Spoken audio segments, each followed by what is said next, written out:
देखिए, बड़े बुजुर्ग कह गए हैं कि सेल्फ रिस्पेक्ट बहुत बड़ी चीज होती है। जिंदगी में चाहे कुछ भी बेच दो, लेकिन आत्मसम्मान नहीं बेचना चाहिए। हाल ही में जब से यह खबर पूरी दुनिया के सामने आई है कि हार्दिक पांड्या को मुंबई इंडियंस का कप्तान बना दिया गया है, तब से सारी दुनिया बस यही कह रही है, हार्दिक पांड्या, क्या तुम्हें थोड़ी सी भी शर्म है? क्या तुम्हारे अंदर थोड़ी सी भी सेल्फ रिस्पेक्ट बची है? पहले तुमने सेल्फ रिस्पेक्ट को तब बेचा जब तुमने गुजरात टाइटंस का साथ छोड़ दिया। उस गुजरात टाइटंस का जिसने तुम्हारा हाथ तब पकड़ा था जब लोगों ने तुम पर से भरोसा खो दिया था। जिस टीम के साथ तुमने इतनी सक्सेस देखी, जिस टीम ने तुम्हारे बिना कहे तुमको कप्तान बना दिया, तुमने चंद पैसों के लिए उसी का साथ छोड़ दिया।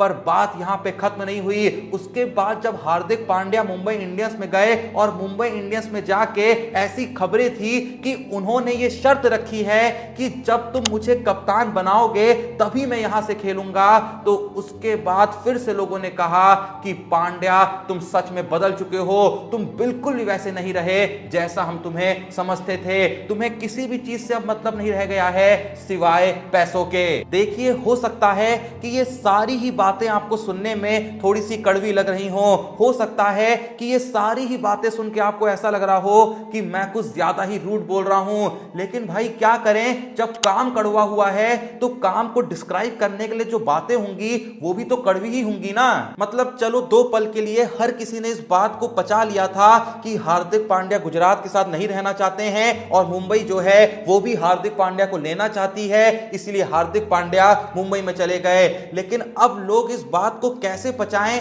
कि हार्दिक पांड्या के आते ही उन्होंने अपने सबसे कामयाब कैप्टन रोहित शर्मा से कहा कि अब आप कप्तान नहीं रहेंगे, कप्तान हार्दिक पांड्या रहेंगे। आखिर किस मेरिट पे और किस वजह से हार्दिक पांड्या को कप्तानी दी गई? मैं कह रहा हूं कि चलो मान लेते हैं कि हार्दिक पांड्या ने ही कहा होगा कि अगर मुझको अपनी टीम में रखना चाहते हो तो मैं सिर्फ एज अ कैप्टन खेलूंगा।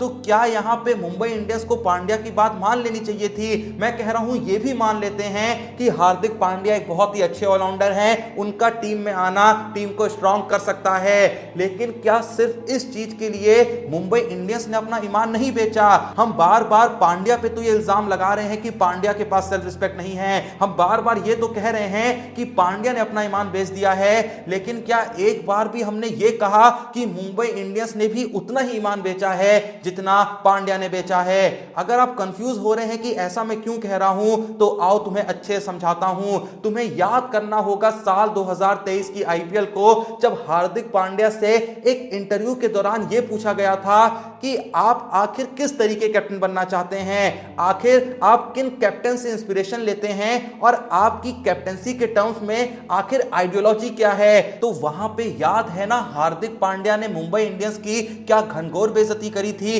याद है ना हार्दिक पांड्या ने मुंबई इंडियंस के कैप्टन रोहित शर्मा की कितनी बुरे तरीके से इंसल्ट करी थी? क्योंकि हार्दिक पांड्या ने इस सवाल का जवाब देते हुए यह कह दिया था कि देखिए, दो तरीके कैप्टन होते हैं, दो तरीके की टीम भी होती हैं। एक मुंबई इंडियंस जैसी जो बेस्ट प्लेयरों को उठाती है और बेस्ट प्लेयरों को लेके आईपीएल जीत जाती है, लेकिन वहीं पे दूसरी कैटेगरी की टीम होती है जिसे हम कहते हैं चेन्नई सुपर किंग्स, जिनके पास भले ही अच्छे प्लेयर ना हो, लेकिन वो इतना शानदार एनवायरनमेंट टीम में क्रिएट कर देती है कि एवरेज प्लेयर भी अपना बेस्ट देने लगते हैं। अब कुछ लोग कहेंगे बात तो सही कही है, क्योंकि मुंबई इंडियंस के पास हमेशा से टीम स्ट्रांग ही रही है। लेकिन अगर आप इसी बात को मुंबई इंडियंस के मैनेजमेंट की नजर से देखें तो क्या उनको यह बात सही लगनी चाहिए थी? क्या उनको यह सुन के खराब नहीं लगना चाहिए था कि उनकी सक्सेस को बस यूं ही तुक्का बता दिया गया है, उनकी सक्सेस को बस ये कह के मेजर कर दिया है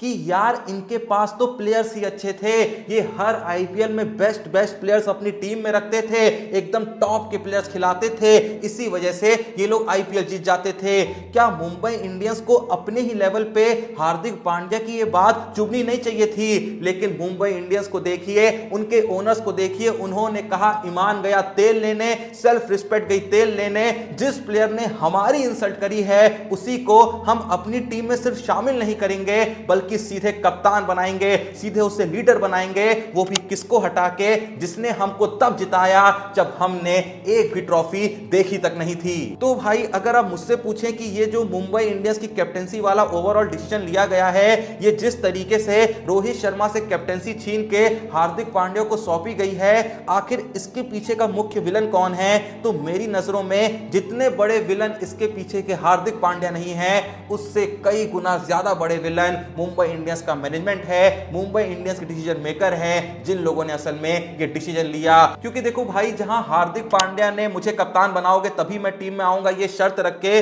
90% ईमान खोया था, वहीं मुंबई ने उन्हें सच में कैप्टन बना के, पहले तो उनको खरीद के गुजरात से छीन के, उसके बाद रोहित शर्मा जैसे कैप्टन को हटा के पांड्या को कैप्टन बना के मुंबई ने 90% नहीं बल्कि जितना ईमान, आखिरी कतरा कतरा ईमान भी जो बचा था ना, उसको भी बेच दिया है। तो जो भी ये वीडियो देख रहा है, आप लोग का क्या मानना है? इस पूरे ही मामले के पीछे सबसे बड़ा विलन हार्दिक पांड्या है या फिर मुंबई इंडियंस के डिसीजन मेकर हैं? जो भी आपका मानना है कमेंट बॉक्स में जरूर बताइएगा। और ऐसी ही जबरदस्त चीजें अगर आप वक्त से पहले जानना चाहते हैं और क्रिकेट वर्ल्ड की बहुत ही खास बातें जो आसानी से लोगों तक नहीं पहुंचती हैं वो जानना चाहते हैं, तो बिना सब्र करे डिस्क्रिप्शन में दिए हुए लिंक से क्रिक टाइम विद जोशी के हमारे टेलीग्राम चैनल को जरूर ज्वाइन करिएगा। वीडियो पसंद आए लाइक करिएगा, चैनल को सब्सक्राइब करिएगा। मिलते हैं नेक्स्ट वीडियो में, तब तक के लिए जय हिंद, धन्यवाद।